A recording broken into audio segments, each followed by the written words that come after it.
নকশালবাড়ির হাতিখিসা এলাকায় নাবালিকাকে ধর্ষণের অভিযোগে গ্রেফতার এক যুবক। ধৃতের নাম Abhijit Nagesia.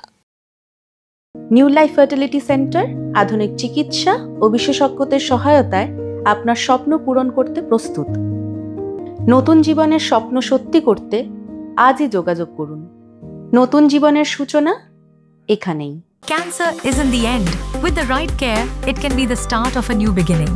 Hope and Heal Cancer Hospital, where hope is real and healing truly begins. অভিযোগ, দীর্ঘদিন ধরেই নাবালিকাকে ধর্ষণ করছিল যুবক। সম্প্রতি নাবালিকা অন্তঃসত্ত্বা হলে নকশালবাড়ি থানায় লিখিত অভিযোগ দায়ের হয়। এরপরই ঘটনার তদন্তে নেমে অভিযুক্তকে গ্রেফতার করে নকশালবাড়ি থানার পুলিশ। ধৃতকে আজ শিলিগুড়ি মহকুমা আদালতে তোলা হয়। অন্যদিকে নাবালিকাকে শারীরিক পরীক্ষার জন্য উত্তরবঙ্গ মেডিকেল কলেজ ও হাসপাতালে পাঠানো হয়েছে। Welcome to IIHM Siliguri, your gateway to a world-class hospitality career. Earn a 3-year IIHM degree that opens doors to high-paying global hospitality jobs. From dream internships in Mauritius to exciting placements in France. At IIHM Siliguri, learn from celebrity chefs and hospitality icons who've shaped the industry. Join a global network of over 10,000 successful alumni in leading hotels across the world. Limited seats available. Don't miss it.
আমাদের 11টা দিকে যাচ্ছে।